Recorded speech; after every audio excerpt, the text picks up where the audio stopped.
det er Jumpstarts indgangsdør. Der er en elevator her, som ikke kan køre.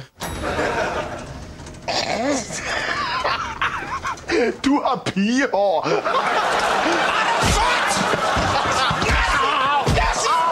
Her bor Niels Buckingham, som er chef for Jumpstart, og han har sit faste sæde her. Nej, Kasper. Du får mig ikke til at vælge et andet billede. Som pressechef er det alene Livas afgørelse. Ja, men du er øverste chef. Ja, det sagde hun godt nok, du ville sige, men det får mig ikke til at rokke mig. Kig på det. Prøv at se. Vi kan have et kamera stående, som kan filme Buckinghams gæster. Så har vi et kamera stående ude på gangen, og så er der mulighed for, at man her kan pille de her 2 vægge af, og så kan vi have et kamera holdende herude og filme ind. Nu har du åbnet Niels mail fra hende, Nina.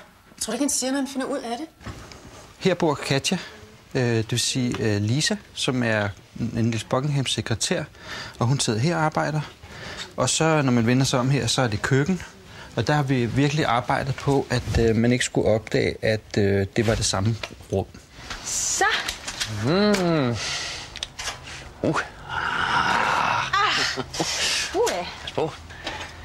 Delikat. Hvis man kigger ud her, kan man se Børsen og Christiansborg og Rådhustårnet, hvor Niels Buckingham jo også er nærmest overborgmester. Det her, det er jo så Kaspers og Ibens lejlighed, og man kommer jo ind her. Prisner! Prisner! Prisner!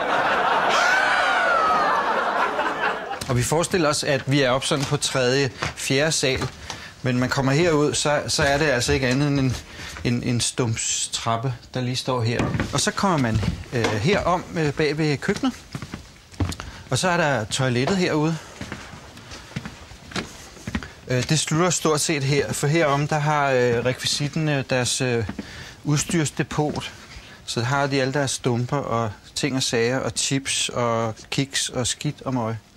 Så hvis man lige går den her vej, nu er vi så her igen, hvor man kan kigge ud på gangen. Og det er kun rekvisitter, alt det der ligger her.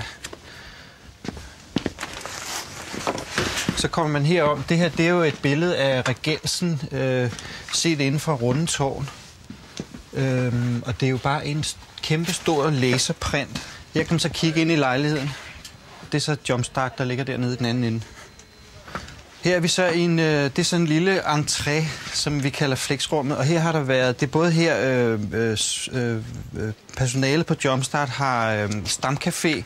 Der står nogle gange så står der så en bar her, og så er der nogle stole, man kan sidde på. Nå ja, så havde I nok ikke forventet, at jeg bare sådan ud i det blå ville invitere jer alle 3 på restaurant. Nej, der tog du godt nok fusen på os.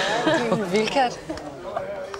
Nå, nu siger jeg et eller andet vanvittigt, der både virker helt skørt og samtidig som om jeg ikke har planlagt. Hvor svært kan det være? Jeg er jo psykokim. Har du fundet ud, hvad du skal, Kim? Ja, sagde nonnen og viste sin bare røv. Nogle gange er det her hospitalstue. Jamen, hvorfor?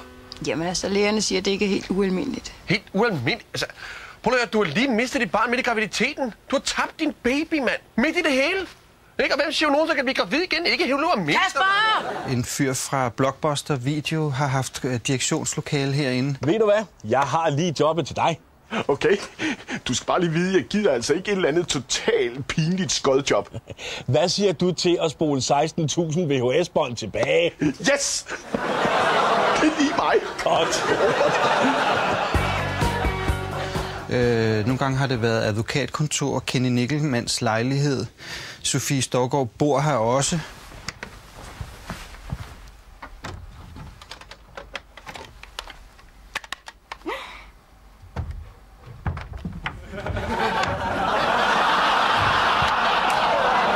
Nu kommer man så ned i studiegangen på Jumpstart, og det er her, man mødes, inden man skal i studiet, lige for at ordne de sidste ting. Det er forhåbentlig ikke det, jeg tror, det er. Jeg kan sgu da ikke lade den sidde i kørestol, så bliver du stjålet. Jeg bliver nødt til at have med. Kasper, du er på om 10 sekunder.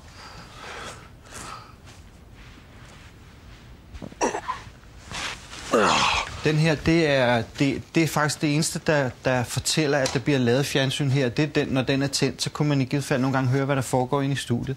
Og så kan den der blinke. Men når man kommer herud, så er der ingenting.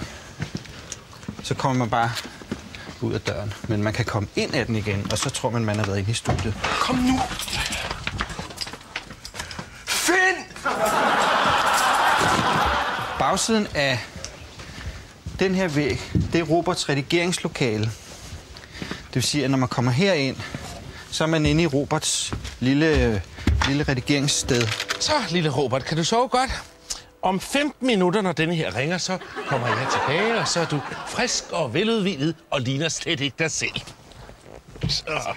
Når vi skal lave scener herinde, så skubber vi hele den her kasse ind i det hul, der er her. Og så kan vi komme ind på den anden side og filme herind. Connie, er du klar? Ja, jeg er klar. Okay, så prøver vi. Ja.